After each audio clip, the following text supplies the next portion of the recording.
जब एक दूसरे का आत्मसात नहीं करेंगे, उनके साथ नहीं मिलेंगे, तो क्या हो जाएगा? आप बूढ़े हो जाएंगे। बूढ़ा होने के लिए उम्र का 60 वर्ष होना जरूरी नहीं है। आपका मन का हारना, आप कर्म क्षेत्र में बिछड़ना, वही तो बूढ़ा है। बूढ़ा और क्या है? आप 60 वर्ष में हो गए, बाल पक गया, तो आप बूढ़े हो गए जी? नहीं, आप कर्म क्षेत्र में बिछड़ गए। जितना कर्म करना चाहिए था वह कर्म नहीं कर सके, चाहे व्यवहारिक ज्ञान में हो, चाहे आध्यात्मिक ज्ञान में हो। आप जिधर बूढ़ा बनना चाहते हैं वहां बने। व्यवहारिक क्षेत्र में भी, मायावी क्षेत्र में, जहां मृत्यु लोक में रहते हैं लोग रहते हैं। अब ज्ञान के क्षेत्र में, अभी के समय में आप संगणक यंत्र ना चलाने जाने, आप वर्ण पट्टिका पर आप कुछ लिख ना पाए, आपको जो है निश्चित तौर पे बूढ़ावृत्ति में आ जाएंगे। आप कुछ जानता ही नहीं, आप बूढ़े हो गए।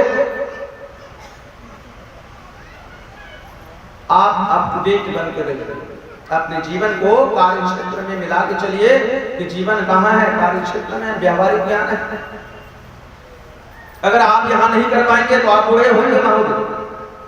महाराज, आपका बूढ़ा होना तय है। आध्यात्मिक क्षेत्र में जब आप उन्हें नहीं लगेंगे, 24 घंटा आपका है, इस 24 घंटे में 24 सेकंड मात्र दो। जरूरत नहीं है लंबी चौड़ी पूजा करने की, 24 सेकंड तो दो। सारे तो आप ही प्रयोग कर रहे हो। अगर आप किसी भी धर्म को मानते हो तो उस धर्म के प्रति आस्थावान, ज्यादा कुछ मत करो, 24 सेकंड ही दे दो। ये 24 सेकंड मैं किसी को नहीं दूंगा, बस इसे दूंगा, इस समय में दूंगा। यह एकदम पूर्णतः धारण कर लो। वही 24 सेकंड होते होते उम्र के 60 वर्ष तक न जाने कितने मिनट हो जाएंगे, कितने घंटे हो जाएंगे। आप दीजिए, जब तक नहीं देंगे तब तक ऐसा होना चाहिए। व्यवहारिक तौर पे भी होना चाहिए, आध्यात्मिक क्षेत्र पे भी होना चाहिए। लोग कहते हैं शंख है शक्ति, कलयुग शक्त है, शक्ति है। 10 लोगों की जब एक जुटाव होगा, मिलना होगा, तब आप कहते हैं यह शक्ति है। लेकिन पूर्व में कहा अगस्त ऋषि हैं, बड़े बड़े राक्षस, न जाने वहां पे आश्रम में जाते हैं, अनेक ऋषियों का खून को चूस लेते हैं। बहुत सारे काम जो होते हैं, लेकिन अगस्त ऋषि वहीं पे बैठे हुए हैं। उनके ध्वनि से, उनके बाल कण से, बालू का कण से भी, पत्थर के कण से भी, पुष्प लता पतायकाएं उनके आश्रम में जितने हैं वह भी ध्वनि करते हैं, राम राम का ध्वनि करते हैं, महामंत्र का उच्चारण करते हैं। कहां कुछ हुआ? आध्यात्मिक क्षेत्र को मजबूत करना बहुत ज्यादा आवश्यक है। भगवान को जैसे आप चाहेंगे, जिस रूप में देखेंगे, वैसे ही आप मिलेंगे। आप कैसा देखना चाहते हैं, जैसा देखेंगे, जैसा मनन करेंगे, ठीक वैसा ही मिलेगा। यहां कंस एक शत्रु के रूप में देख रहे हैं। इतना भाव विभोर हैं, इतना देख रहे हैं, जिधर देखें कृष्ण ही नजर आते हैं। वो डरे हुए हैं, इतना डरे हुए हैं कि ये सारे राक्षस, अघासुर, बकासुर और न जाने कौन कौन सारे राक्षस हैं, सारे लोग मर गए हैं। अब तो चल नहीं रही है बातें। अब मुझे लगता है कि मेरा जो देवकी के जो 8वें संतान है वह तो मुझे मारेगा ही।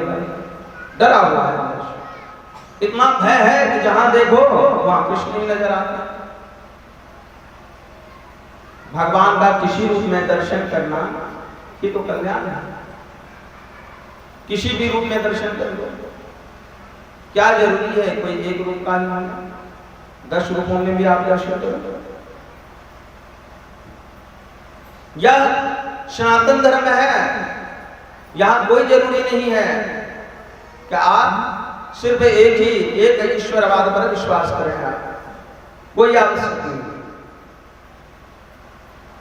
कुछ के ऐसे धर्म हैं, उनका कहना है रसूल अल्लाह, मैं अल्लाह के रसूल या रसूल अल्लाह को ही मानूंगा, इसके अलावा किसी को नहीं मानूंगा।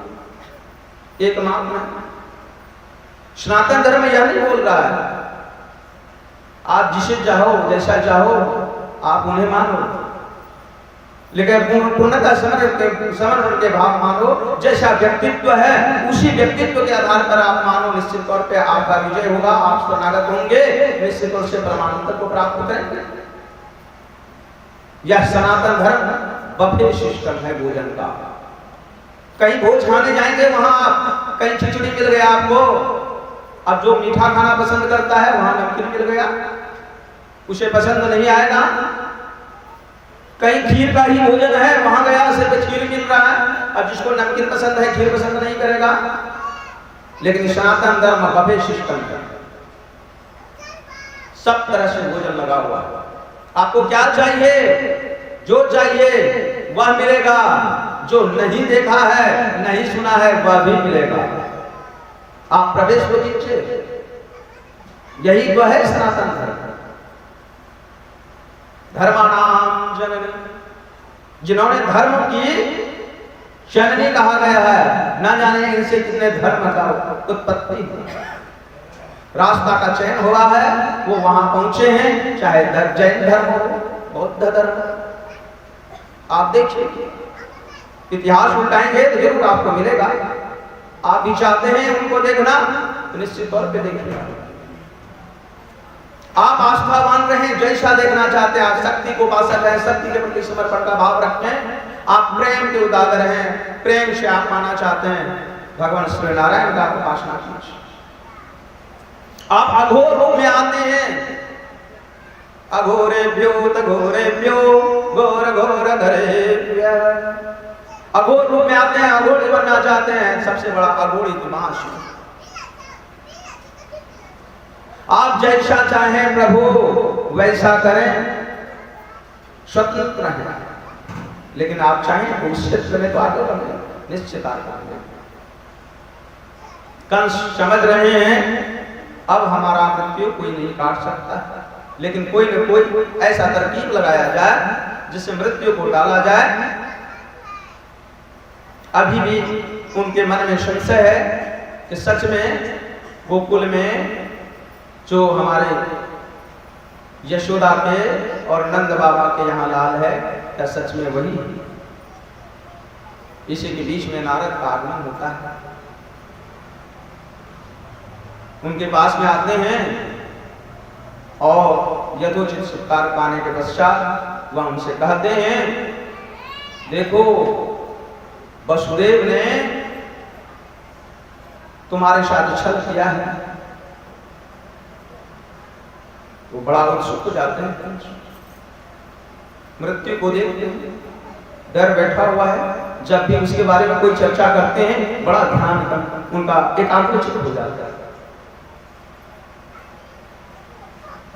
तो जिनके बारे में वो हमेशा देख रहे हैं श्री कृष्ण सब जगह उन्हें नजर आ रहा है, उनकी जैसे ही कथा हो रही है, कुछ बात उनसे संबंधित हो रही है, उनका दृष्टिकोण भी उसी क्षेत्र की ओर चला जाता है, बिल्कुल एकाग्रचित हो जाते हैं। देखिए कितना एकाग्रचित। बोलते हैं देवकी ने और वसुदेव ने जो 8वें पुत्र हुआ है वह तो यशोदा के यहाँ देवी, उनके संबंधी भी हैं यशोदा, और यशोदा की जो पुत्री थी वह तुम्हारे कारागार में आ गया था, क्योंकि आकाशवाणी भी तुम्हारी लिए स्पष्ट थी 8वीं संतान उत्पन्न होगी।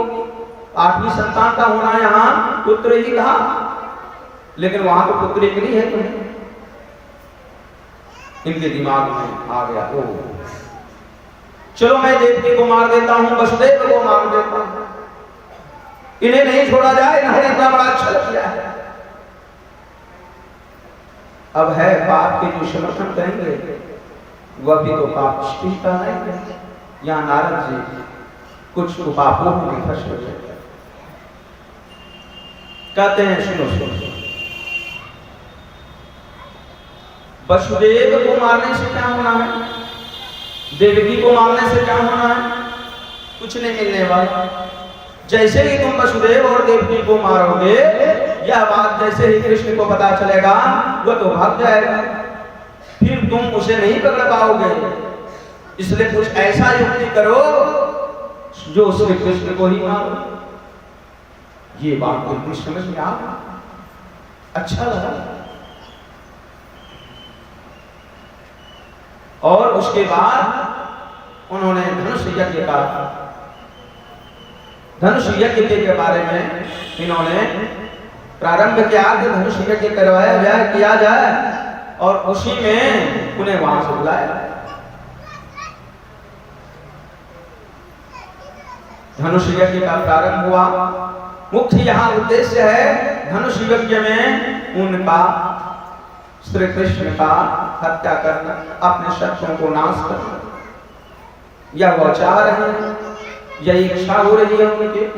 लेकिन धनुष यज्ञ का एक नियम है, धनुष यज्ञ तो आप कर रहे हैं, अच्छी बात है, लेकिन अगर कोई विघ्न बाधा नहीं आए तो, अगर विघ्न बाधा 5 दिनों तक नहीं आता है तो आपकी मनोकामनाएं पूर्ण हो जाएगी।